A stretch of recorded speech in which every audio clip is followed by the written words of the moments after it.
সাতটা এই কথা বলার সঙ্গে সঙ্গে সে আমার চোখের উপরে ঘুষি মারে, আর হলে যায় এই কান পাশে আর একটা থাবর মারে। আমি গরিব মানুষ, আমরা ড্রাইভার, আমাদেরকে তারা মানুষ হিসাবে মনে করে না, সব তারা আমাদেরকে নিয়ে বাসায় পর্যন্ত কাজ করায়। সোহেল রানা, বিচারক সোহেল রানা স্যারের খাস কামরায় বসে এই ঘটনা।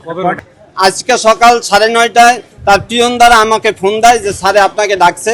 আমি লগ বই নিয়ে যাই, লগ বইতে সময় বাদ করে বলে যে এখানে 7টা কেন লেখছো।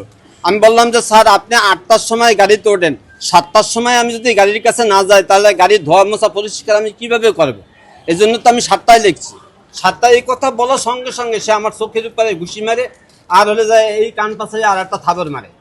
ঘুষি এবং থাবর মারার পরে তার পিয়ন সে আমার হাতটা ধরে টান দিয়ে সরাইয়ে দেয়, এবং তখন একটা লাথি মারে, লাথিটা আমার গায়ে পড়ে নাই, হলে যায় বাইরে বাদ করে দেয়।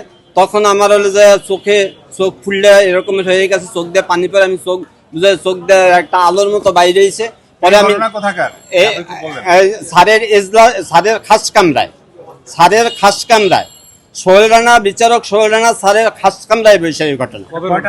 এটা আজকে 9:30টার সময়।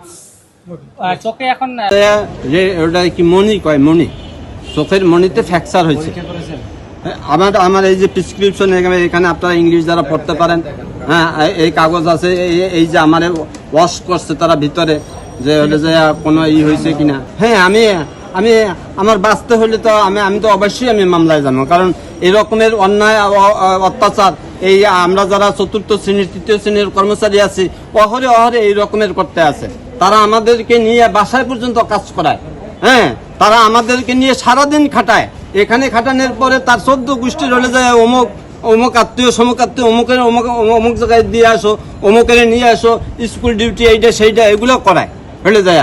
আমরা তো তাদের সাথে আমরা যদি হলে যায় তাদেরকে যে সম্মান করি, এটা যদি আমার বাবারে আমি সম্মান করতাম তাহলে আমি পৃথিবীর অন্ততপক্ষে বাংলাদেশের শ্রেষ্ঠ সন্তান হিসাবে আমাকে আমার বাবা প্রায়োরিটি দিত এবং বলতো যে আমার সন্তানের মতো সন্তান হয় না। কি হয়েছিল? আমি গরিব মানুষ, আমরা ড্রাইভার, আমাদেরকে তারা মানুষ হিসাবে মনে করে না, সব সময় আমাদেরকে আমাদের সাথে গরু ছাগলের মতো ব্যবহার করে, এমন কথা বলে যা বলার মতো না হলে যায়। হ্যাঁ সে তার বয়স, আমার বয়স, সেই মেয়ের চাইতে আমাকে বুড়া দেখায়, সে আমার গায়ে এভাবে আমাকে মারতে পারে না।